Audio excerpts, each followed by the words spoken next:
I'm going to go ahead and get started, and then we'll continue letting people in as time goes on. But welcome to the FYI by Find Your Influence. It's a monthly webinar series designed to unite all stakeholders within the influencer marketing industry. Each month, we will feature industry experts leading a discussion around a relevant and/or timely topic that will hopefully lead to igniting connections that inspire us all.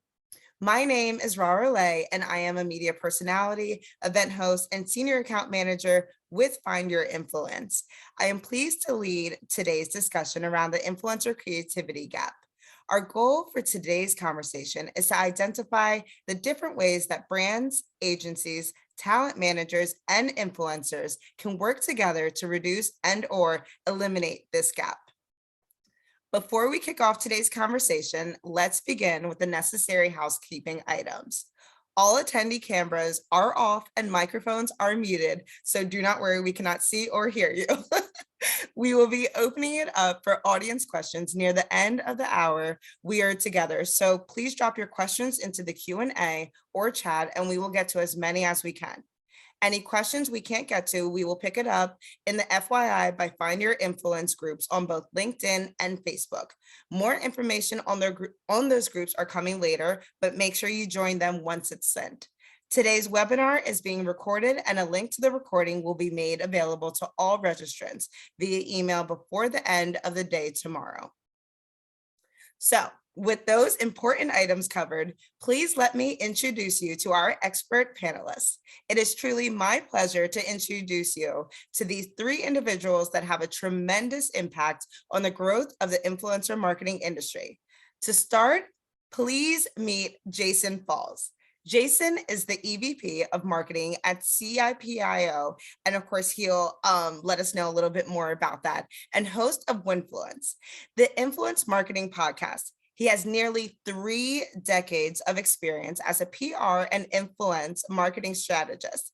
He has authored 3 books and is a freaking expert commentator in the media about the influencer marketing. Welcome, Jason. Thank you for having me. Thank you, thank you. And next, I would like to introduce Rashida Banks. Rashida is a home decor content creator based in Washington, D.C.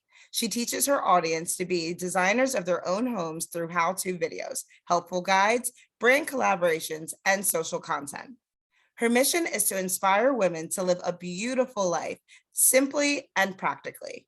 Therefore, everything she teaches is practical enough for anyone to follow and implement in their own home. Rashida's work has been featured in Southern Living Magazine, wow, Domino Magazine, The Washington Post, Style by Emily Henderson, Washingtonian, NBC, and more. Can we just say that's incredible? Thank you so much for sharing your time with us today, Rashida. Thank you for having me. Of course. And finally, I would like to introduce you to Kimbell DeYoe. Kimbell is an experienced brand manager and marketing leader in the consumer goods industry.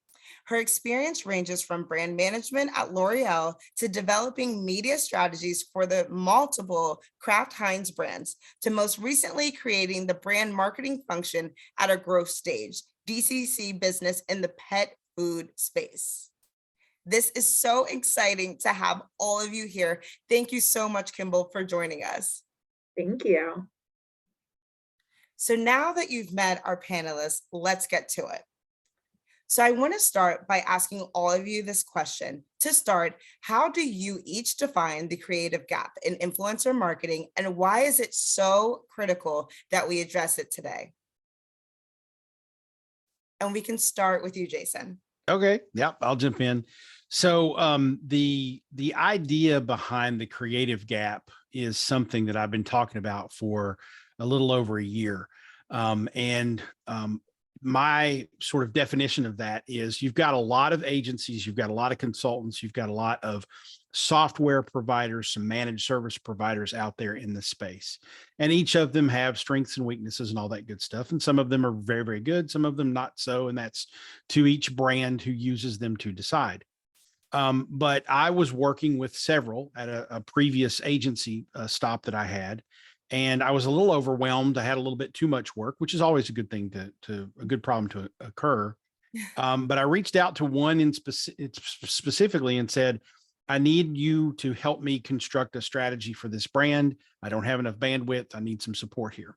And they came back to me with basically what was a list of tactics. There were no strategies and there was no creativity behind it. It was basically, we're going to, employ sponsored posts, which is no offense to anyone, 2007 thinking. And there was really no creative concepting behind, well, what are we going to ask the creators to do? How are we going to coordinate something that happens in the influencer program that really inspires people to respond? And I started to notice that there was this gap between brands and agencies and strategists and whatnot that were thinking about sponsored post type approaches. Here's this product. I like it. Go check it out. And creative ideas. And so I think we've reached a point where, as a brand out there, the Kimbells of the world need to start insisting on, hey, this is not about sponsored content anymore. This is about really engaging the creators to be creative and going to the creators with creative concepts to say, we don't just want you to talk about this product. We want to bring this concept to life in the online space. And so I define it as the gap between that 2007 sponsored content way of thinking and doing something really imaginative with influencers. I love that. Were you And about to say something? I'd love to build on that. I agree with everything Yeah. Jason said. I think from a brand perspective, one of the things that's happening overall is, I think a lot of what Jason is talking about is a function of shifting budgets. And so there's more and more money going into the influencer, investment lines, whereas maybe in the past it was just like a gifting line item in your PR budget, and then it started to have more bleed into your brand marketing budget, and then now it's going into even the performance and growth marketing budgets. And so as brands are spending more and more money in the influencer realm, they're also starting to look for really specific results depending on who, in the marketing function is managing those relationships. And that means, oftentimes from my experience, brands are kind of getting their hands a little too dirty with dictating what content should look like, or what the deliverables, Jason's point, should be, whether those are sponsored posts or even like a specific script. And so I think there's also a gap there in terms of the reason that you're working with an influencer is to not create more sea of sameness, in your news feed. It's actually to unlock real creative thinking from a creativity standpoint and a deliverable standpoint. And so that's where, there's a gap happening. Yeah, this is a really great segue into how I define the creative gap, based upon what Jason and Kimbell have already said, that oftentimes for me, the gap is really between us and the conversation that's been had before we even get the campaign in the email. So oftentimes I like to think of the campaign brief as sort of like a fence, and sometimes the fence is wide enough where we can be creative and we can be more collaborative. And sometimes that campaign brief really boxes us into actually a prescriptive script, or we might have to say a certain thing, or there's like a whole list of do's and don'ts.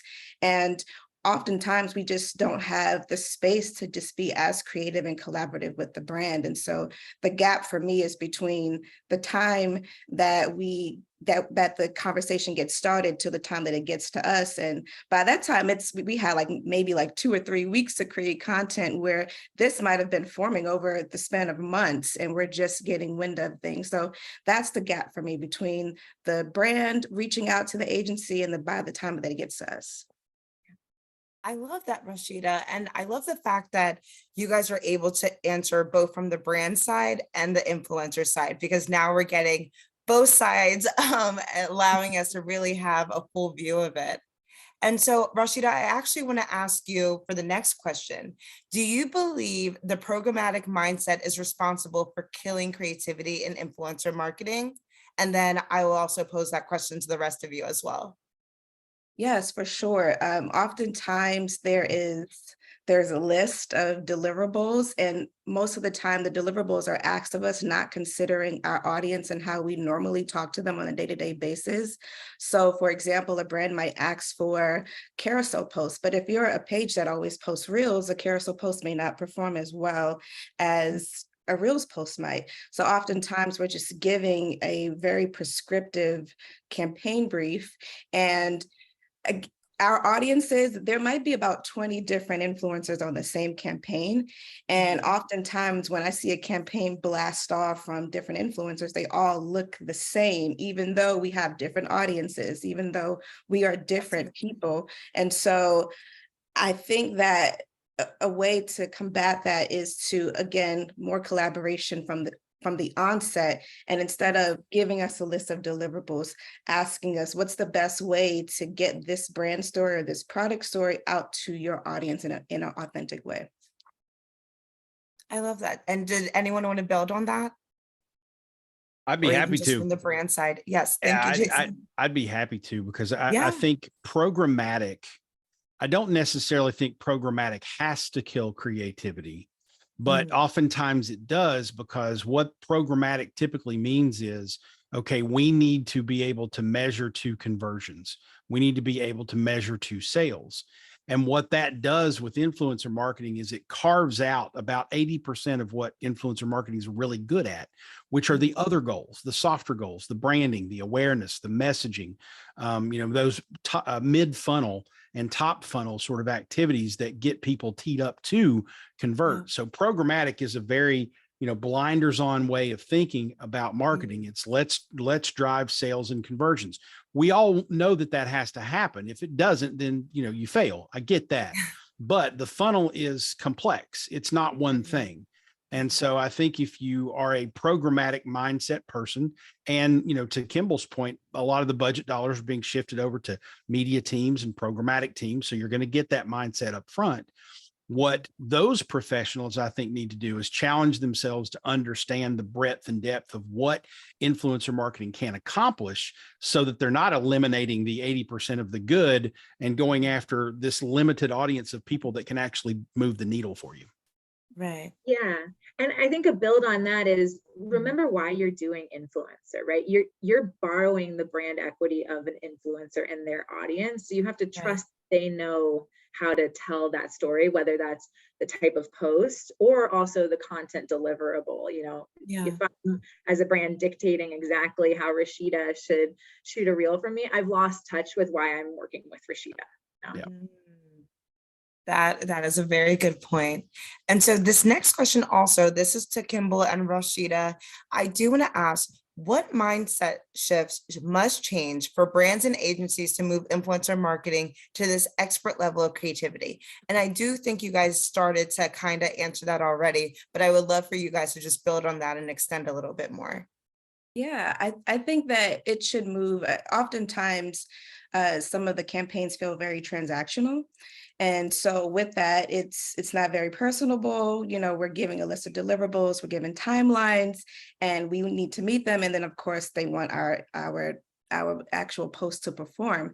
But I think moving towards more of a relational transaction versus just transactional is much better. I find that campaigns that I've been on where I have been pulled into the conversation, maybe they have a online call with me, like a video call with me, or even a phone call with me about it. Oftentimes when a campaign goes really successful, it's because they've asked me in the beginning, like, here's what we need to do. Here's what the brand is looking for as far as performance indicators go. What kind of deliverables do you think we should craft with you that's best to give this story to your audience? And so I think going from transactional to more relational is where we should be. And plus also to us as influencers, when someone asks us for a phone call to talk more about it, we feel very valued.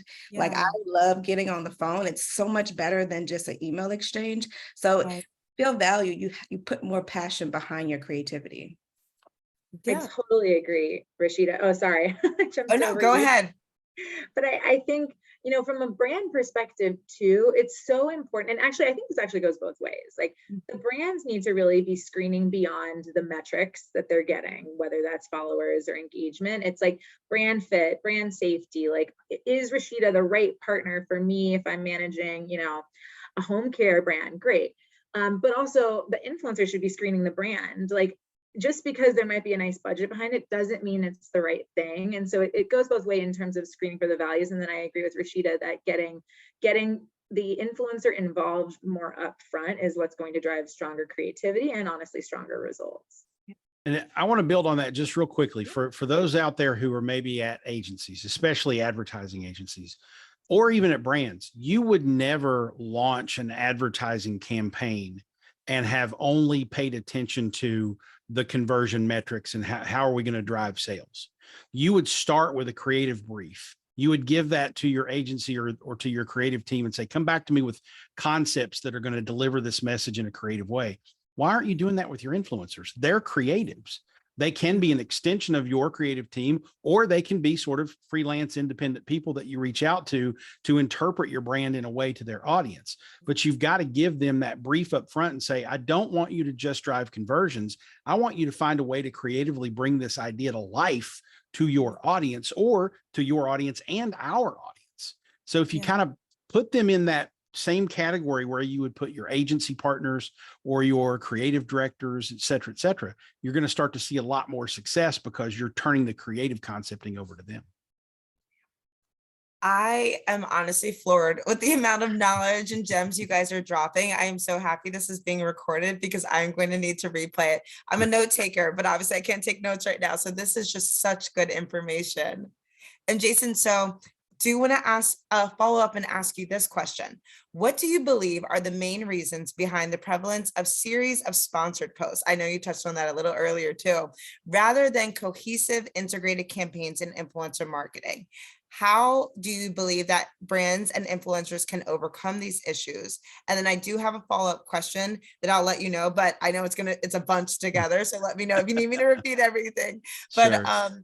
Also, what are some of the key factors that contribute to the prevalence of checklist style influencer campaigns rather than creative driven approaches?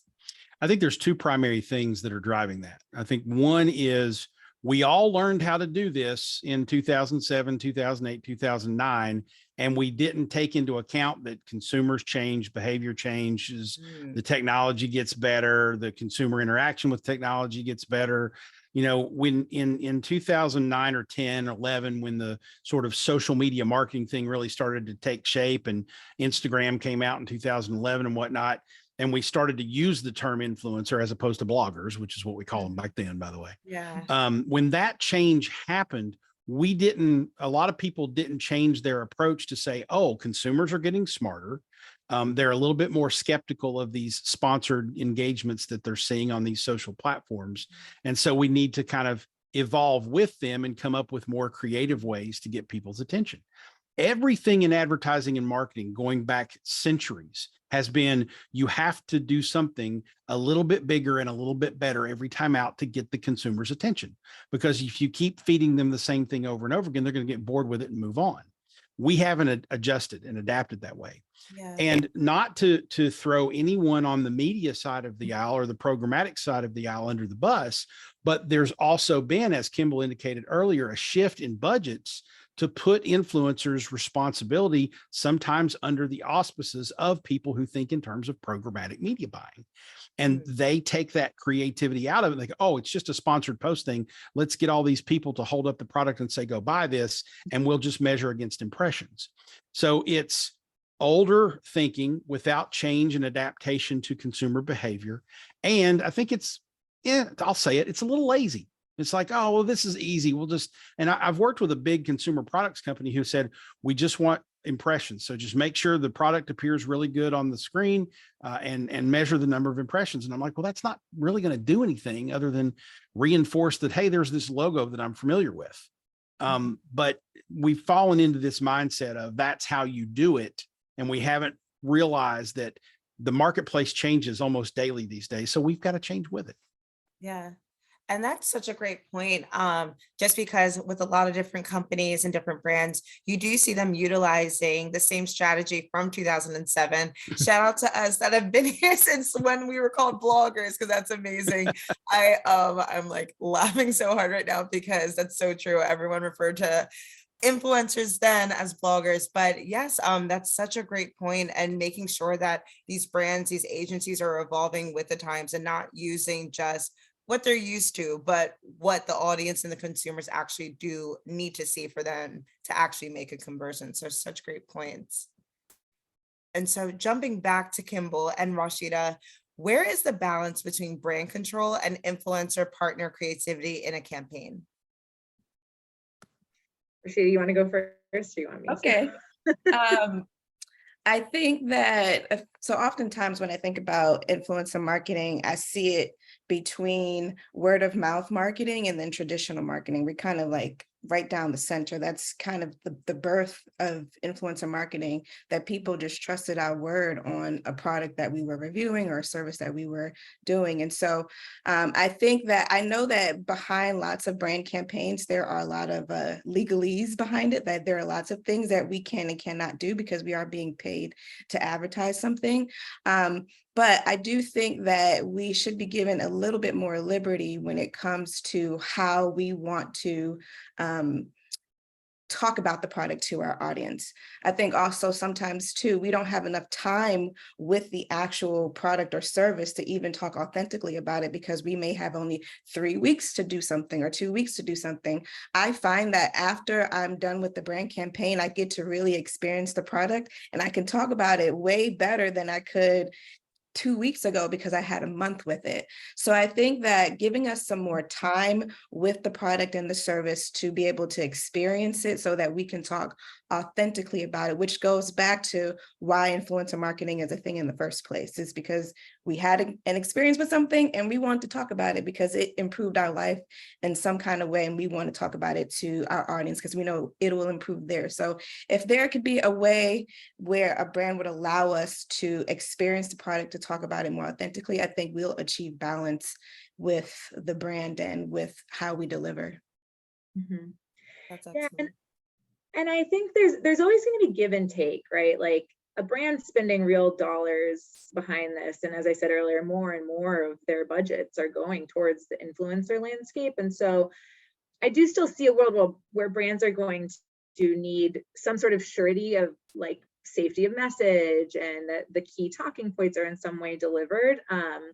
And that's where I see the brand's kind of role. But when I take a step back and think about the influencer landscape as a whole, it's like, this is the new magazine editor. And we never, as a brand, had the ability to say what, you know, a Vogue editor was going to say about our beauty product or what a Southern Living editor was going to say about a homewares product. We just sent it to them and hoped for the best. And so I think that to Rashida's point, it's like in this word of mouth, top of funnel sort of like awareness part of the marketing funnel. And if you think about it that way, yeah, the brand really shouldn't have so much control, because the control the brand has is selecting the right influencer, sharing a really strong creative brief with the influencer, bringing them along, to Rashida's point, making sure they've got enough time to try and test the product. Because then once they've had all those things, everyone should be set up for success. It shouldn't need to go through many more rounds of revisions or the brand giving tons of feedback or direction. Right, right. And I think both of you come up with a lot of different valid points there, and almost as if there could be a happy medium that is met. So of course, making sure that those talking points are included, making sure that the message that the brand is trying to convey is included with whatever the influencer is developing, but then also allowing the influencer to have enough time with the product so they can actually fully, and of course, their opinion is always authentic and organic, but perhaps if they had more time with it, they would be able to convey that emotion of being so thrilled with the product and so excited about it. So I think those points that you guys raised are very, very good. And so this question, following up with all of you, but I'm going to start off with Jason. Where is the balance between brand control and the influencer's insight on their audience as it relates to the deliverables platforms for the campaign?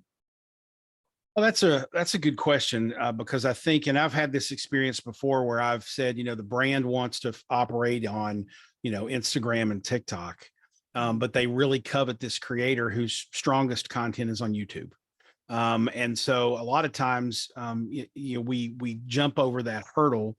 I think if you're a little bit more long in the tooth in this business, I guess. I think there's a recurring theme here about me that I'm probably the oldest person here, which is fine. I've been that way for a while. But if you've been around a while, you typically take care of a lot of those issues in the search and discovery phase, where you're really isolating the creators you want to work with. So, all right, our channels are important to us, and we're going to be focused on these channels. And so that's going to eliminate a bunch of the creators over here who maybe their stronger content is elsewhere. But when you do have those conflicts, I have a tendency to reach out to the creator as early on as I can and say, hey, I'm working with this brand, and here's the idea and the concept. They're focused on TikTok and Instagram, which you have, but your content is much stronger on YouTube. Help me come up with an idea to go back to the brand and say, hey, I want to use this person and I want to use their creativity, and I think they're going to be great, but we need to add to these two channels because they're better off on YouTube, or maybe they can use the YouTube as a jumping off point for driving their audience back to the Instagram and TikTok content. So I don't think there needs to be, hard walls set up where the brand controls it or the creator controls it. Like we've been sort of talking as a theme here, there needs to be collaboration earlier on in the process, so that when you see those conflicts, you're getting feedback from both the creator and the brand, and maybe even the agency person or strategist in the middle, so that you can come up with something that's really going to work. Because if I've got someone who they're strong on, Instagram and TikTok, but their primary, bailiwick, if you will, is on YouTube, I'm going to start there. Let it feed Instagram, let it feed TikTok, but let's start there and have a big megaphone that's driving their audience where I want them to see the content that I'm trying to create. Yeah, that's good. I love that, Jason. And I think one of the things from a brand side is we tend to rely on what has worked, right? Like I've come to the influencer saying, I think TikTok and Instagram because that worked for me in the past.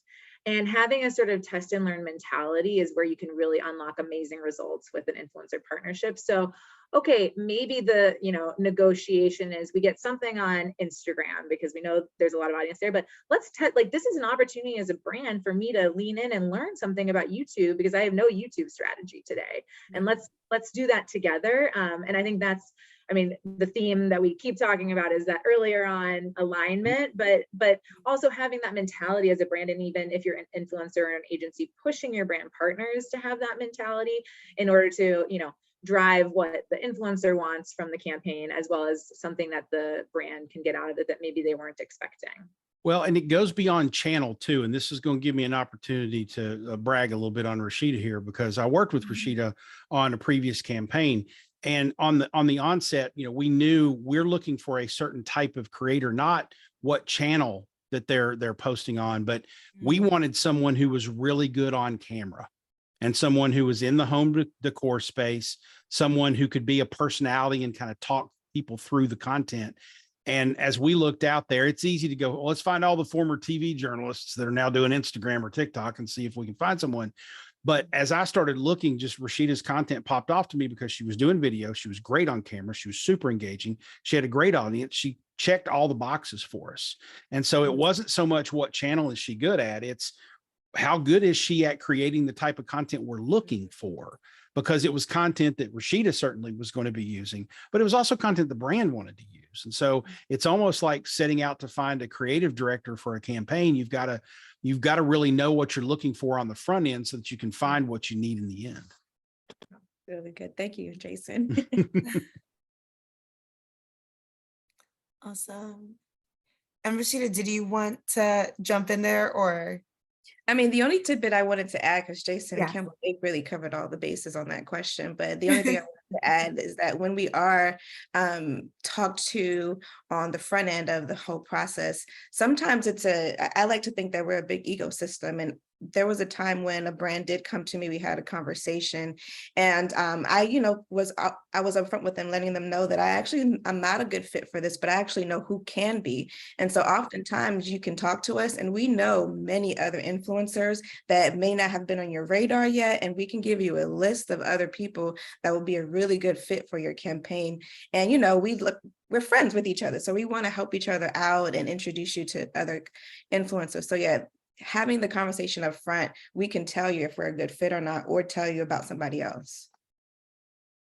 I love that. And that speaks so much to your character. That's amazing. So jumping into the next question, this question is for Jason and Kimbell.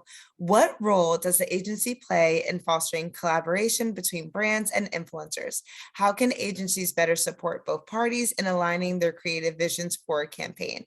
And I'll start with you, Kimbell. Was it for me or for Rashida? I can definitely try to answer, but I think Let me Rashida see. might have a good opinion on this one. And you know what? Okay, so let's pivot that a little bit, and then maybe we'll do that with Jason and Rashida. So I'll start with you, Jason. Okay. Yeah. So remind me of the question one more time. Oh, yes, for sure.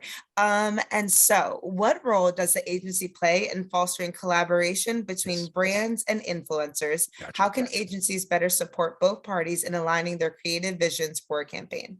Right. Thank you for that. My brain kind of, I'm the old guy in the room. I can claim No senility. worries.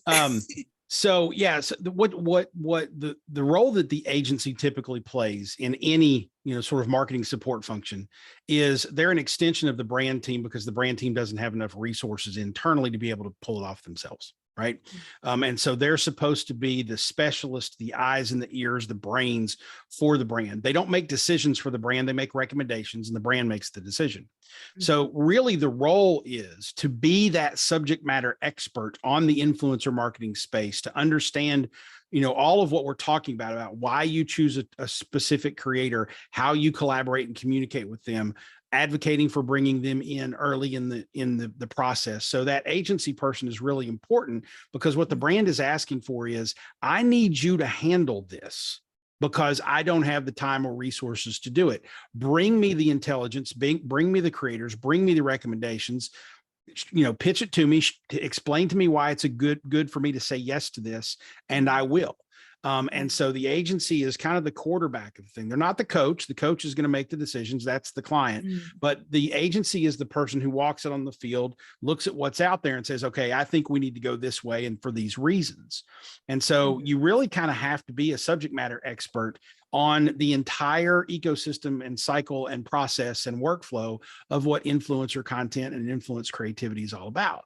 And so unfortunately, there's a lot of agencies out there, whether they're, PR firms that have had to kind of adapt to influencer marketing, or they're advertising agencies whose clients keep asking them for it, but they don't really know all the ins and outs that they need to know. The agency and service providers out there need to find those people who are doing this day in and day out every day and understand it better, so that they can provide better service to their clients.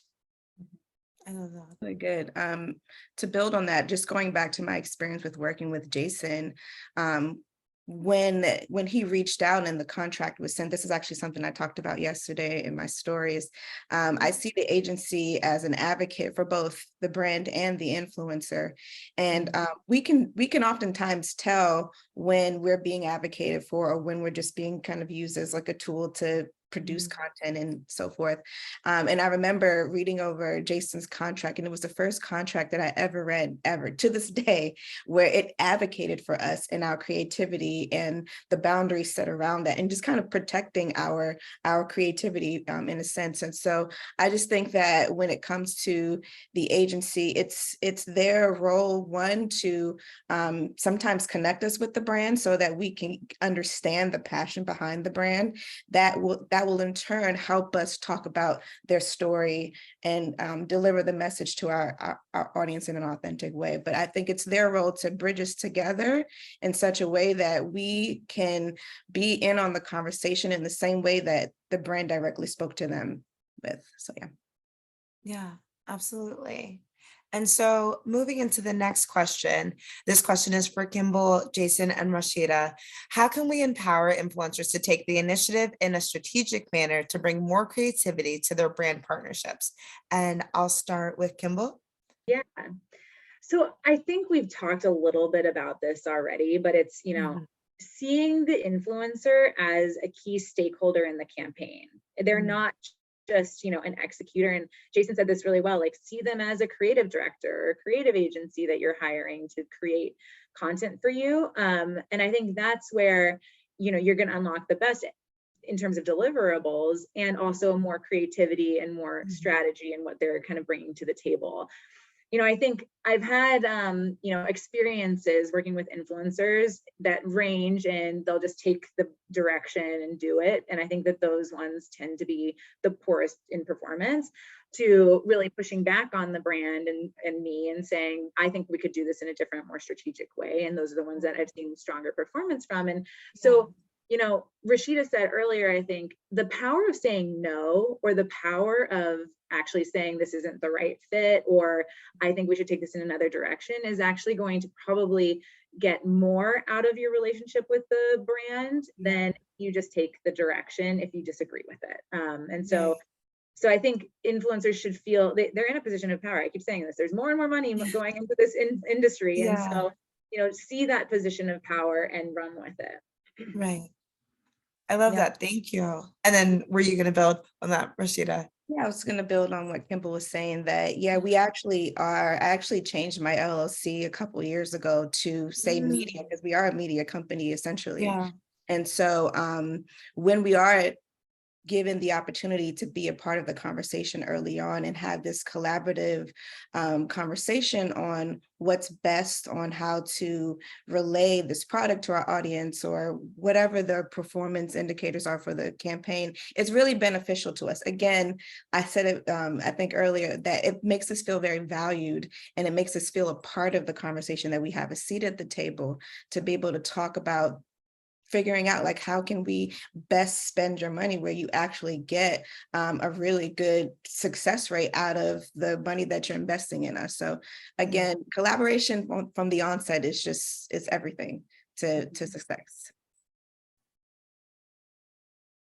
And I actually had an interesting question that was not a part of it, but I do want to ask, because you brought up an interesting point about LLCs.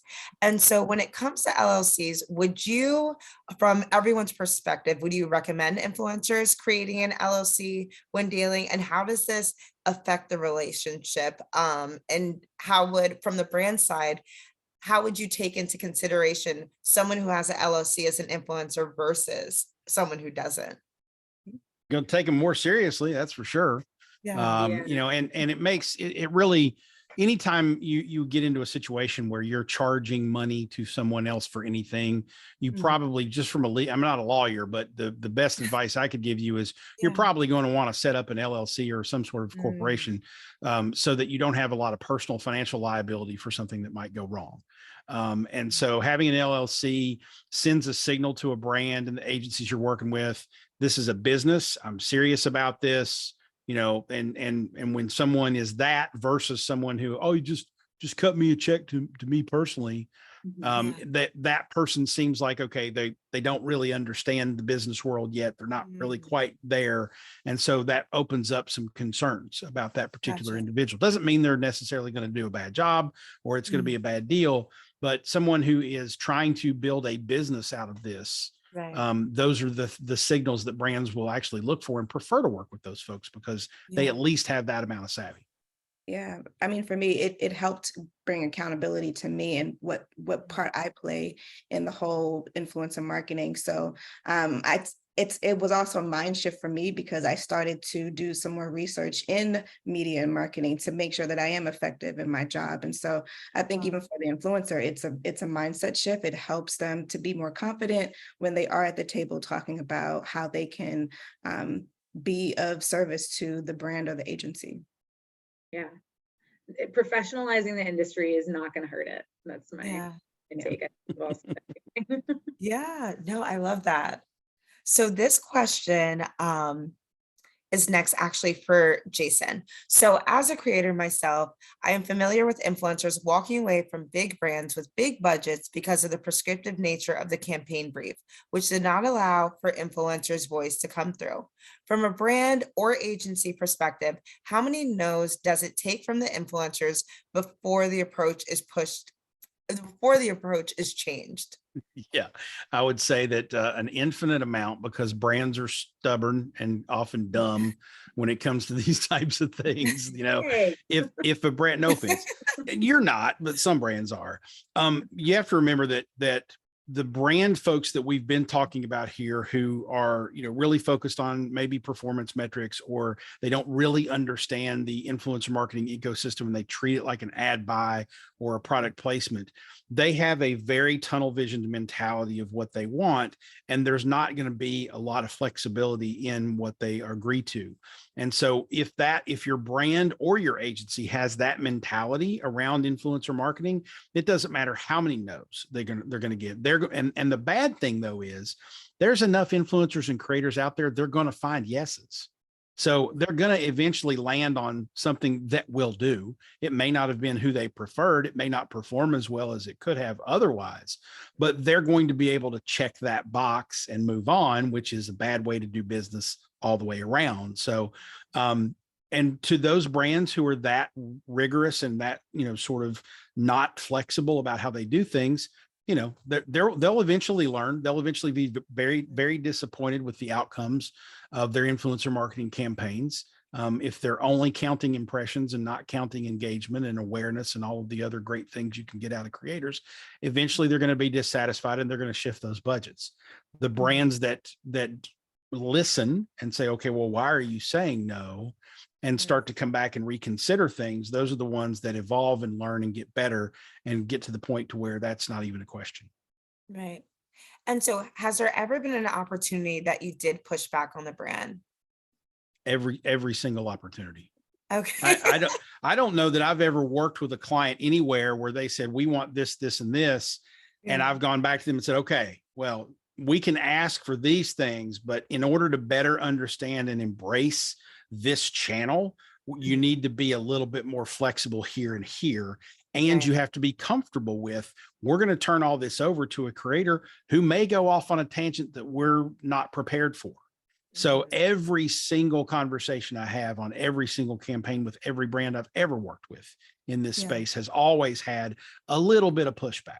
Now, the ones that I've been with for a long time and they get it and they understand it, and I've conditioned them to understand how it works well, they're just like, hey, here's the goal. Tell us how you're going to accomplish that goal. And then they get out of the way, which is cool. Yeah. Well, obviously you've built that trust with them and you've delivered with the results, so they know that they are in good hands. So Kimbell, are there different metrics you would use to measure the performance of a creative driven campaign? Yeah, and actually, I don't think campaigns have to be only creative driven or only performance driven. I think there's a world where a campaign or a relationship with an influencer can have both.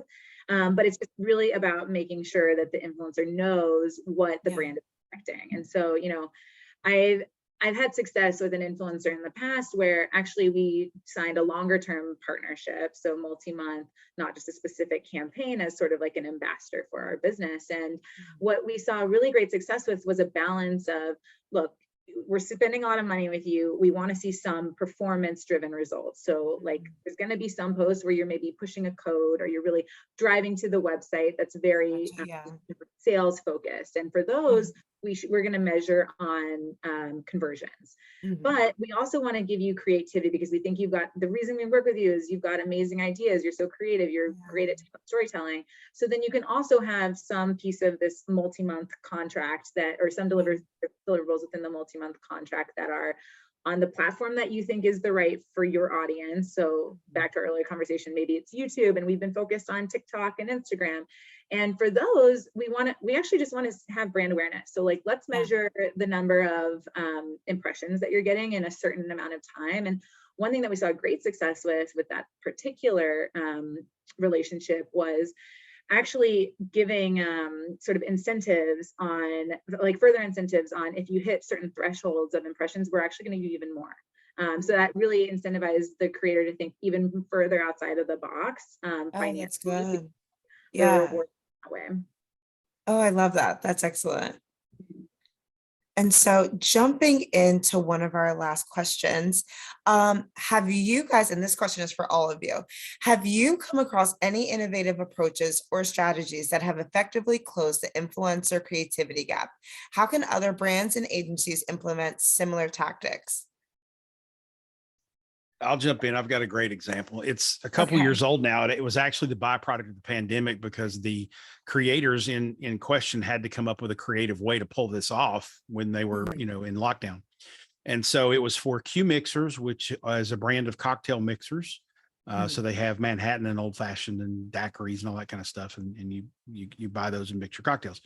And Patrick Janelle, who is a guy named Patrick on Instagram, was the primary creator. But what he did in order to sort of help get the word out about Q Mixers was he actually worked with another creator, apartment bartender, Elliot Clark.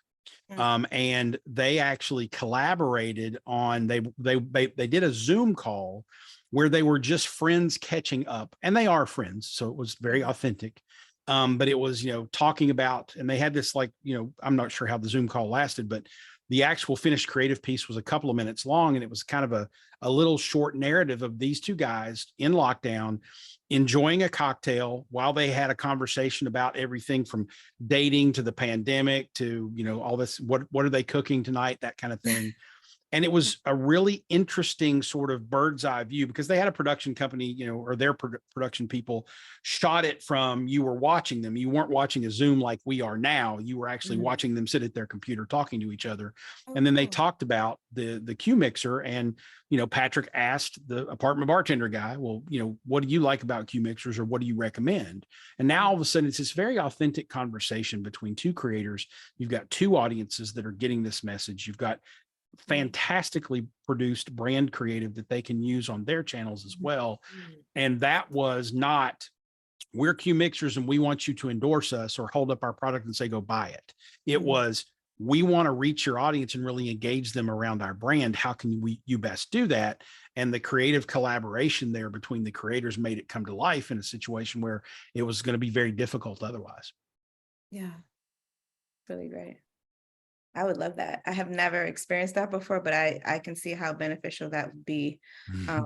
I know one of the things that has worked for me in the past is when a brand would say, hey, we have this product that we're going to be featuring in the next couple of months. Can I send it to you? There's no strings attached. You don't have to say anything about it. We just want you to try it out. And 9 times out of 10, I'm going to say, yes, sure, send it on. And I get to spend time with the product. And maybe like a month later, the agency rep might come back and ask me like, all right, now that you spend time, like, what's a great way? Like, do you think it's a good fit for you? Did you like the product? Do you have any feedback? In fact, I have an example in one of my paint brand collaborations. Paint companies, they come out with colors of the year every single year, and it's proprietary information. Like, it's this big reveal across all the paint brands. What colors are they going to choose? And so this particular paint brand, I had to sign an NDA because one, it was proprietary information. It couldn't be revealed before its time.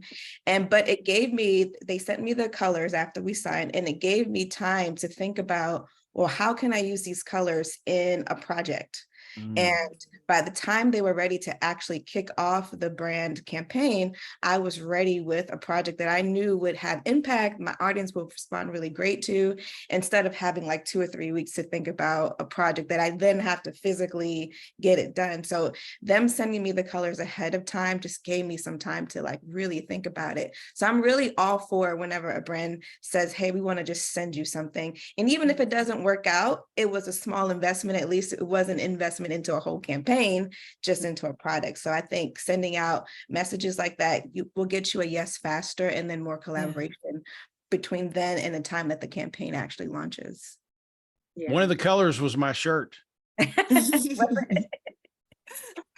Oh my gosh. And even to your point, Rashida, I think even speaking from the influencer side, as a creator, I find when brands do send me things ahead of time, or for example, if it's an in-kind campaign, because of course I work on the agency side as well. So I understand what is happening, but when I'm given that option of, hey, I just want you to try it, no strings attached, I'm like, sure, I will. And if I like it, I'm going to make that complimentary post. So a lot of times the brands can actually get that added value, because when they're having that in-kind campaign and they're not asking for deliverables up front for something that may not seem mutually beneficial from the creator end, if they just send it without any strings attached, the influencer will be more inclined to just give their authentic opinion and it'll be complimentary. So there's multiple ways to kind of tackle that. So it was great that you even mentioned that.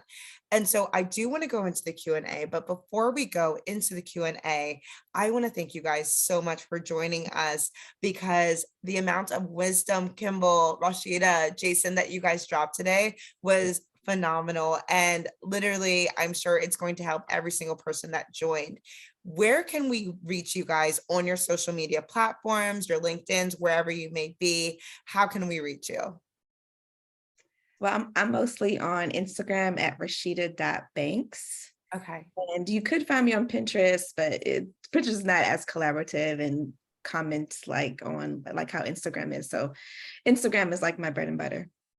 Got it. I'm really boring, so you can find me on LinkedIn, and you have my name on the Zoom. It's a funny spelling, but there's not many Kimbell DeYoes out there, so I look forward to hearing from you. There is another Jason Falls out there, and he doesn't like me much, because all you got to do is Google Jason Falls and you're going to find me well before him. So I'm kind of everywhere, which is kind of easy. Love that. Love that. Is there a specific platform, or is everything just Jason Falls? Just everything's Jason Falls. If I'm not Jason Falls, I'm the Jason Falls. And, you know, I'm all over the place. I spend more time probably on LinkedIn and Instagram these days. But yeah, LinkedIn. And then of course, Winfluence is my podcast. I'd love for people to come over and give that a listen. Yeah, for sure. Love that. And if we have any influencers on this call, which I know we do not sleep on LinkedIn, because there are a lot of brand collaborations on there, but also it's a great way to connect with some of these brand and agency representatives. I will say that I have for sure. And so it's very excellent. So definitely do not sleep on LinkedIn as well. But let's jump into the Q&A. So here, one of our first questions is a list of talking points helpful for creators, or does that tend to hinder creativity? I'll jump in and say that I prefer to provide talking points rather than scripts. Just because I think scripting is you're basically asking them to not be authentic with a script. But giving them talking points, or, you know, one sheeters with a bunch of information on it so that they can consume all that and process it and then use it in what they do, however they do it, I think is actually talking points are the way to go, in my personal opinion. Yeah, I totally agree with that. Oftentimes I don't want to craft something just from a blank box. I do like some parameters to be given to me, because it just helps me make decisions faster on what I want to create and get it over to the brand or the agency faster. So talking points definitely over a script for sure. Love that. And so one of the next questions is, how can brands better grab the attention of creators in order to ensure that they'll get more responses / interest in a campaign? I don't mean to jump in first on all these, but I really feel like the way that you're going to get better responses is, number one, shorten your damn outreach. You know, sending people 17 paragraphs in an email, they're not going to read that. You know, make it short and simple, but then also build the relationship. You know, it's not, you can't go through life with these one-off, hey, do you want to do this campaign? And then they never hear from you again. If you're interacting with their content, if you are trying to build some sort of rapport and relationship with them over time, they recognize you more, they're more apt to respond. And so invest some time on the front end so you can get to know them a little bit, rather than just firing off an email or a DM saying, we'd love to collab with you. Are you interested? Yeah. Right. And to Jason's point, I can always tell when an email was a template and my name was just replaced with somebody else's name versus when it's a email that's directly directed at me personally. Okay. So definitely I would stray away from email templates and actually craft the email specific to the creator that you're reaching out to. Yeah. And so I have a follow-up question of my own in regards to that, especially when it comes to one-off campaigns versus building a brand relationship. So I want to hear from both sides actually. So the influencer side, but the brand and agency side as well. When it comes to taking it from that one-off campaign to developing a relationship, because we hear about these 6-month partnerships, these year partnerships, and so on and so forth. How does a creator make that shift to go from a one-off to a consistent partner? My perspective on the brand side, having seen a lot of both, I think that what's critical is sharing, like having a perspective as a brand. And obviously you can't tell a brand how to have a perspective, but you'll find some marketers really believe in longer term relationships and some are very campaign driven.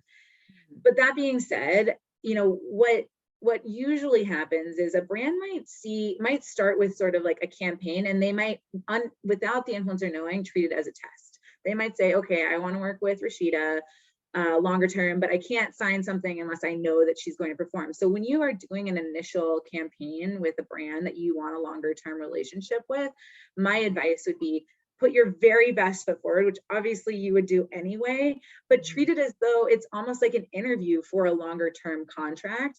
And then also push the brand or your agent to push the brand on what you could do, like come to the table with suggestions of what it would look like to have a multi-month contract and how you think you could really unlock further value for the brand once you've kind of done that first campaign.